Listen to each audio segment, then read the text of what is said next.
क्या आपने कभी सोचा है जब हम डॉक्टर के पास दर्द लेकर जाते हैं तो क्या वो हमें इलाज देता है या हमें और गहराई में ढकेलता है? इसका जवाब सिर्फ डॉक्टर और सिस्टम के हाथों में होता है, जो डॉक्टर को या तो फरिश्ता बनाता है या फिर दुकानदार बनाता है।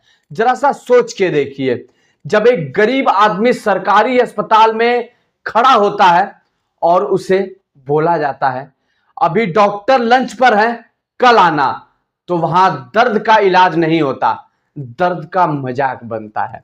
प्राइवेट अस्पताल में एमआरआई का 10,000 रुपया लिया जाता है और उस रिपोर्ट को ढंग से चेक नहीं किया जाता और कहा जाता है ये दवाई ले लो, उस मेडिकल से जाके ले लो, तो जरा सा समझिए कि वो आदमी ठीक नहीं होता, बल्कि वही सिस्टम के लातों तले कुचल दिया जाता है। अगर डॉक्टर सिस्टम से बड़ा है तो वो आपका दर्द देख के मेडिसिन नहीं, रेफरल लिखता है, स्कैन, टेस्ट और कमीशन।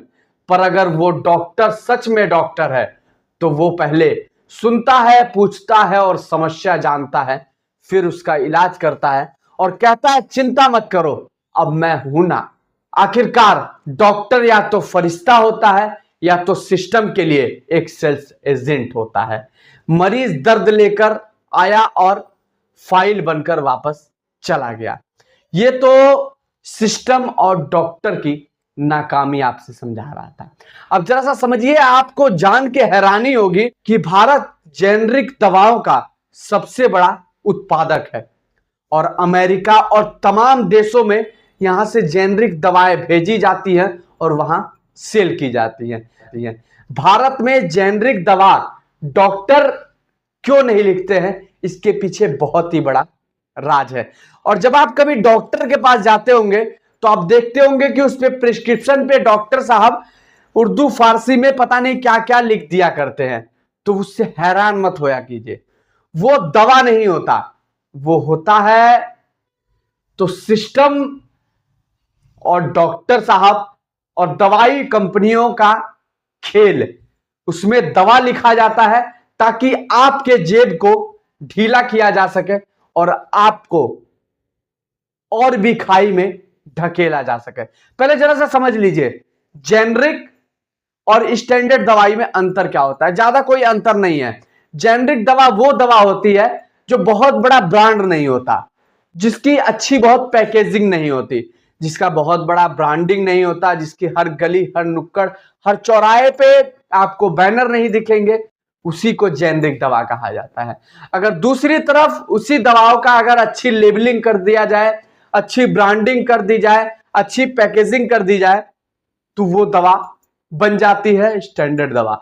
जैसे आप आम तौर पे समझते होंगे कि अगर पैरासीटामॉल आप कहीं लेने जाते हो तो अगर आपको जेनरिक मिलती है तो कभी भी देखिएगा आपको 2, 4, 5, 7 रुपया में मिल जाती है। और वही अगर आप नाम से लेने जाएंगे, कालपाल हो गया या फिर क्रोसिन हो गया, वो आपको दवा एक टैबलेट 15 से 20 रुपए की पड़ती है। इसके पीछे बहुत ही बड़ा खेल छुपा हुआ है जो आम जनता की जेब पर प्रहार करता है और उनको दर्द से कराते हुए डॉक्टर के पास ले जाता है। क्यों वो ब्रांडेड दवा लिखते हैं और लोगों के जेब पर किस तरीके से भार डालते हैं। तो जैसा समझिए, अगर डॉक्टर साहब ब्रांडेड दवा लिखेंगे तो उसकी ब्रांडिंग पहले से ही हो रखी है और डॉक्टर साहब को जब ब्रांडिंग दवा लिखते हैं तो उस पर अच्छा खासा कमीशन होता है, अच्छा खासा कैश होता है। और जब कभी आप डॉक्टर साहब के क्लिनिक में या फिर कैबिन में घूमेंगे तो आपको बड़ी बड़ी एसी लगी हुई दिखती होगी। और कभी कभी तो आप अगर जाते होंगे किसी डॉक्टर के पास दिखाने के लिए तो बाहर आपको खूब बढ़िया सूट बूट में, कोट पहने हुए या फिर शर्ट पहने हुए, टाई लगाए हुए, बढ़िया से ड्रेसिंग किए हुए आपको एमआर दिखाई देंगे, जो बहुत सारे गिफ्ट आइटम रखे होते हैं। कार्ड लेके चलते हैं, डॉक्टर के पास जाते हैं और उनको समझाते हैं कि साहब अब हमारी दवाई मार्केट में बेचिए, मेडिकल पर दिलवाइए, हम आपको अच्छा कमीशन देंगे, अच्छा गिफ्ट देंगे, आपको इंटरनेशनल टूर देंगे, आपको नेशनल टूर देंगे, आपको यहां घुमाएंगे, वहां घुमाएंगे, इस तरीके की तमाम तरह की बातें। और यहां से आ जाते हैं डॉक्टर साहब लालच में और आम जनता के जेब पे प्रहार करने लगते हैं। और वो डॉक्टर नहीं, जो इस तरीके से कर रहे हैं वो आप समझ लीजिए और आप नाम दे लीजिए कि उनको डॉक्टर कहेंगे, उनको फरिश्ता कहेंगे, या फिर उनको क्या नाम देंगे। एक इंसान दुनिया में शायद कभी नहीं थकता है, लेकिन एक डॉक्टर के पास जाके इंसान थक जाता है और हाथ जोड़ लेता है कि डॉक्टर साहब आप ही परमात्मा है और आप ही इस समय सब कुछ है, क्योंकि इस दर्द और इस पीड़ा से हमें कोई नहीं निकाल सकता आपके अलावा। लेकिन उसका फायदा डॉक्टर साहब भरपूर उठाते हैं, प्रहार करते हैं। मैंने एक बात कहा था, डॉक्टर या तो फरिश्ता होता है या सिस्टम के लिए एक और सेल्स एजेंट होता है। मरीज दर्द लेकर और फाइल बन जाता है और वापस आया तो जिंदगी उसकी कैसी कटती है वो शायद आपको ही पता होगा। लेकिन यहां खेल बहुत ही अजीब है। डॉक्टर और सिस्टम मिलके लोगों को किस तरीके से बर्बाद कर रहे हैं और चंद कमीशन के चक्कर में वो प्रिस्क्रिप्शन लिख दिया जाता है, जिस प्रिस्क्रिप्शन में आम जनता को यह भी नहीं पता होता कि उनके लिए कौन सी दवाई लिखी जा रही है।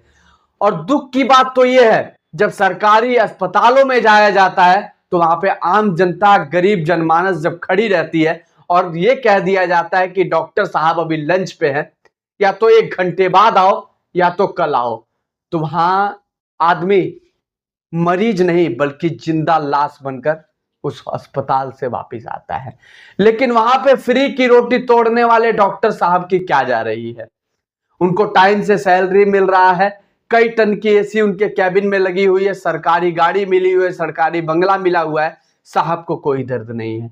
कभी साहब इन गरीब के सामने भी खड़े होके देखिए, कभी इस तरीके से लाइन में खड़े होके देखिए, तब आपको समझ में आएगा कि आखिरकार गरीब का दर्द और गरीब का पीड़ा कैसी होती है। जब एक प्राइवेट अस्पताल में एमआरआई के लिए जाया जाता है तो उसमें एमआरआई के 10,000 रुपए मांग लिए जाते हैं, और जब वो आदमी किसी तरीके से व्यवस्था करके एमआरआई 10,000 रुपया दे भी देता है उसके रिपोर्ट के बाद, तो असली खेल चालू होता है। उसके रिपोर्ट के बाद भी प्रिस्क्रिप्शन में ऐसी ऐसी दवाएं लिखी जाती हैं, ऐसे ऐसे दवाओं के नाम लिखे जाते हैं जो मरीज को कभी पता ही नहीं होते। मेडिकल पे लेके व्यक्ति जाता है और वहां उनको दवाएं पकड़ा दी जाती हैं और सीधा कह दिया जाता है 3,000 रुपया, 4,000 रुपया, 5,000 रुपया। यहां तो गजब का खेल चल रहा है साहब। समझ ही नहीं आता कि आखिरकार गरीब और भी गरीब होता जा रहा है, अमीर और भी अमीर होता जा रहा है। बाकी आपकी लड़ाई में हमेशा खड़े रहेंगे और आप अभी से जागरूक होइए, सोचिए, समझिए और जागिए। आपकी क्या राय है कमेंट सेक्शन में जरूर बताइए। नमस्ते, मैं अश्विनी श्रीवास्तव, आप देख रहे थे प्रेस यात्रा।